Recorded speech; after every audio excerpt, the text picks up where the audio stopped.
Bonjour à toutes et à tous. Correction du cas delta. C'est un premier exercice pour nous de calcul de solde intermédiaire de gestion. Nous a été remis le tableau de résultat, plutôt assez simple. Et puis pour pouvoir répondre à ce travail, j'ai repris, vous le voyez ici sur la partie gauche, un tableau déjà tout près de solde, ce qui nous permet d'éviter de faire des calculs de droite et de gauche, et bien voir que ces calculs s'enchaînent les uns après les autres et s'incluent pour certains d'entre eux les uns dans les autres.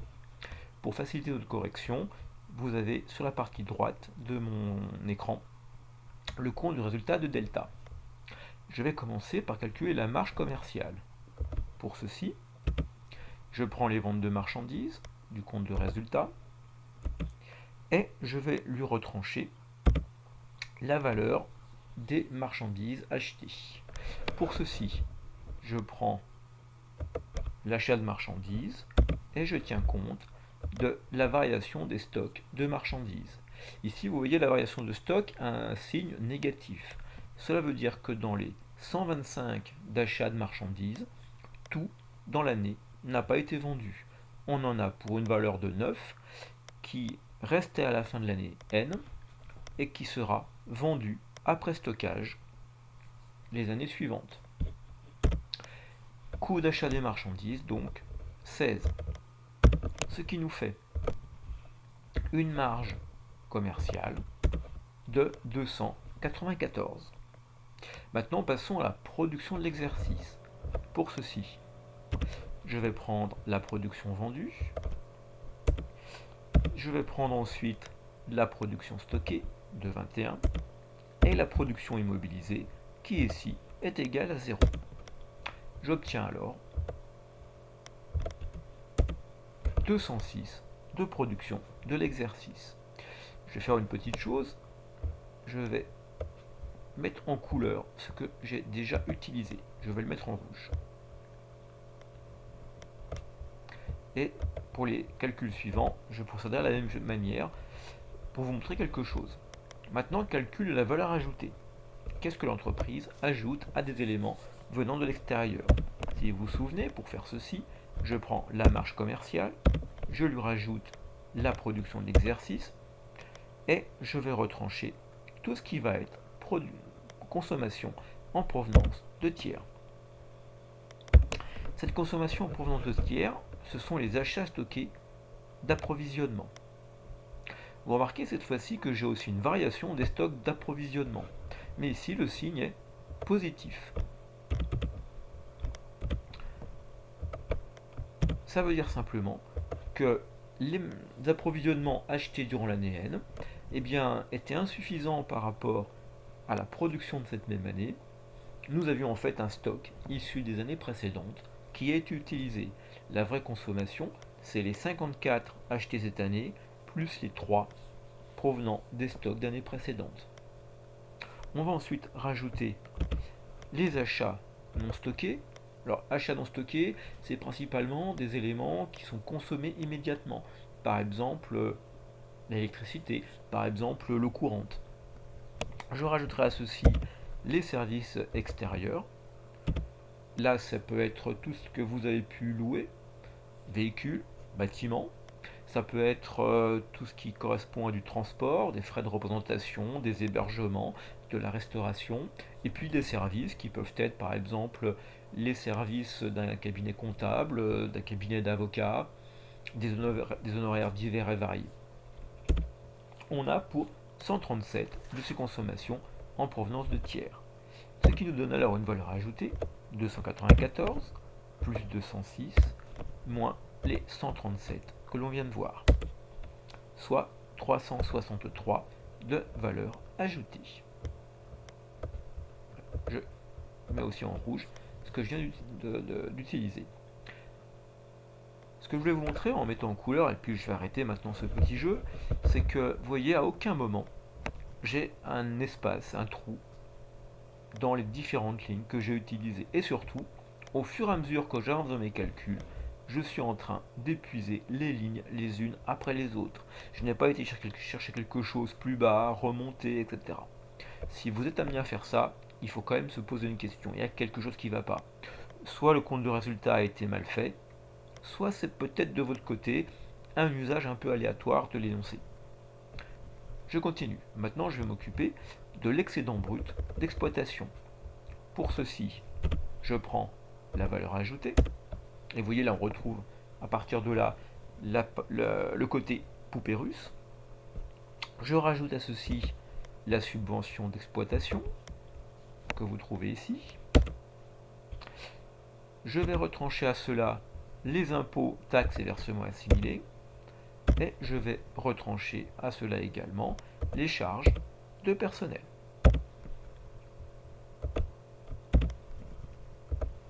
Ça me fait donc 363 plus 5 moins 10 moins 153. Je suis à 205 d'excédent brut d'exploitation.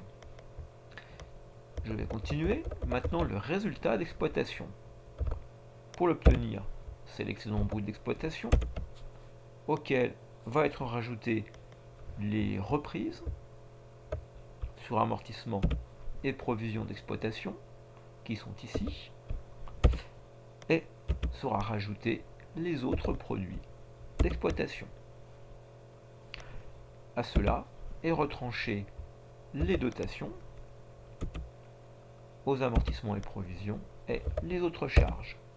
Ce qui nous fait donc 205 plus 12 plus 3 moins 82 moins 5.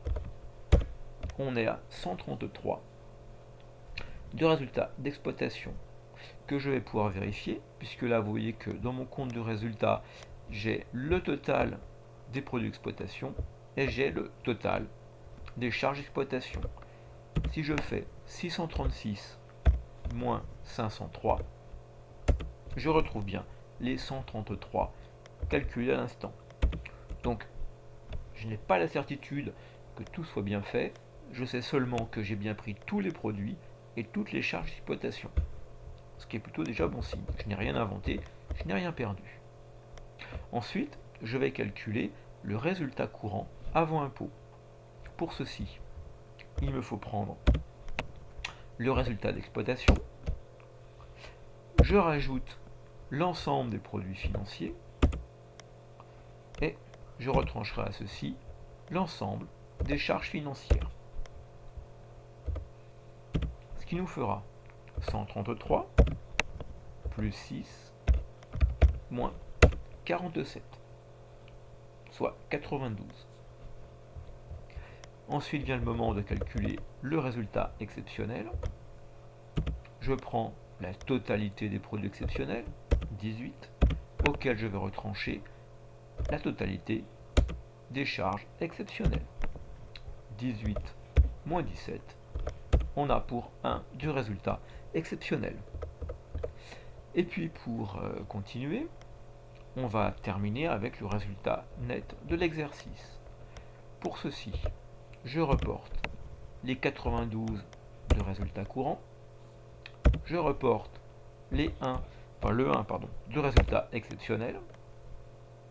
Notre entreprise a aussi de la participation pour les salariés, a aussi de l'impôt sur les bénéfices pour 31. Ce qui nous donne un résultat net de 92 plus 1 moins 1 moins 31, soit 61. C'est bien le montant que l'on avait fait apparaître dans le compte de résultat. C'est aussi une très bonne nouvelle, ça veut dire que là, on n'a pas dû oublier quelque chose ou inventer un chiffre en cours de route. Au passage, je voulais vous montrer, dans le document que j'utilise, vous voyez qu'apparaît 2 fois le résultat exceptionnel.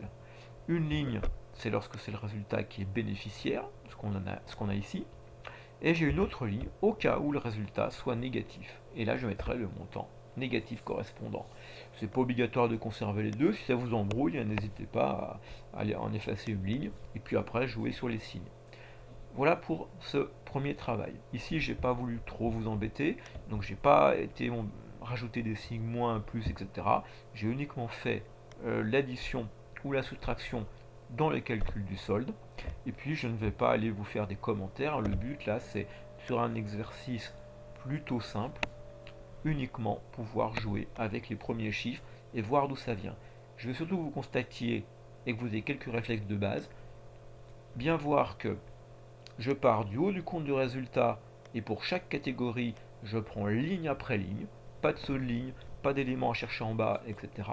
Donc repérer à peu près où ça se passe. Deuxième chose, pensez aux deux vérifications à faire en cours de route, le résultat d'exploitation et le résultat net calculé, qui doivent être les mêmes que ceux du compte du résultat. Voilà, je vous remercie pour votre attention. À bientôt.